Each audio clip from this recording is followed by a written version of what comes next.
Pendant 15 jours au mois de mai, on avait les festivaliers du Festival de Cannes. Alors, c'était une parenthèse dont on avait du mal à se remettre à la fin. Parce que c'était vraiment, on était sur un petit nuage. Enfin, on a eu la chance de côtoyer des gens extraordinaires. On a eu la chance, un soir, d'avoir à table avec nous Jean Marais. Et c'était la veille de l'anniversaire de Marie-France et il lui avait amené un cadeau. Parce qu'il savait. Je ne sais pas comment il savait, mais il savait. Et là aussi, l'humain est intervenu parce que nous avons rencontré Jean-Marie qui n'était quand même pas n'importe qui dans la profession. Et c'est l'homme le plus humble que j'ai jamais rencontré. Il était d'une humilité dont on ne peut pas imaginer à quel point il était simple. Quand on est arrivé sur la terrasse du bar de l'établissement, tous les autres comédiens, artistes, décorateurs, metteurs en scène qui étaient là, en train de boire l'apéritif, se sont levés et l'un d'entre eux a dit « On se lève, notre maître vient d'arriver ». Alors là, c'est des moments qu'on n'oublie pas. C'était quelle époque ça? Oh, c'était 2 ou 3 ans avant sa mort, donc ça devait être en 97 ou 98, 19, quelque chose comme ça. Il est mort très peu de temps après. Il vivait juste à côté de chez nous. Donc, on l'avait invité. Alors, l'histoire est un peu longue, mais on avait en vacances pendant cette période-là une dame qui s'appelait Huguette Donga,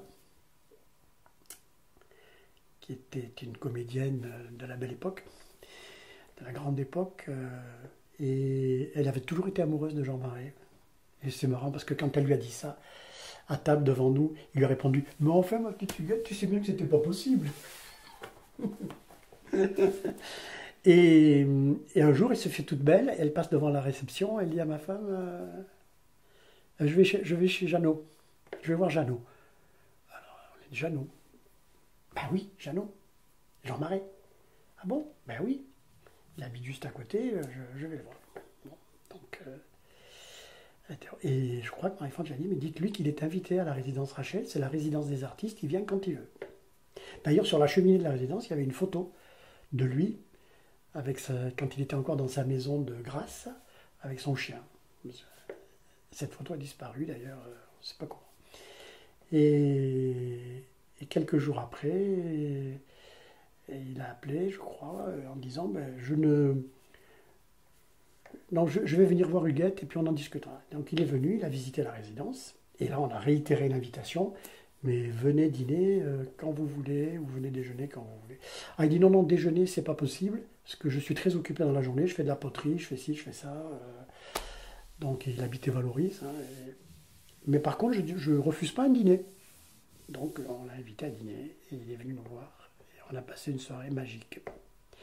Et, chose extraordinaire, le lendemain, je repartais en voiture. Moi, j'avais une réunion à Méché. Je suis donc parti très tôt le matin. Et Marie-France m'avait dit, n'oublie pas d'appeler Jean Marais pour le remercier d'être venu nous voir. Bien sûr. Et j'étais à peine parti. Le téléphone sonne à la résidence. C'était Jean Marais. Marie-France a reconnu sa voix tout de suite.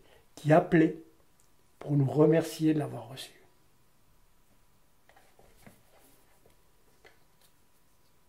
Ça vous place un homme. Il savait vivre. Et il nous disait, il regardait notre fils qui était à la fac de droit à ce moment-là, il disait, mais vous en savez des choses, vous? Moi, je sais rien. Moi, j'ai eu de la chance dans la vie, c'est tout. Mais moi, je suis un ignare à côté de vous. Quand un monsieur comme Jean-Marie dit à un jeune gamin de 20 ans, de 18 ans,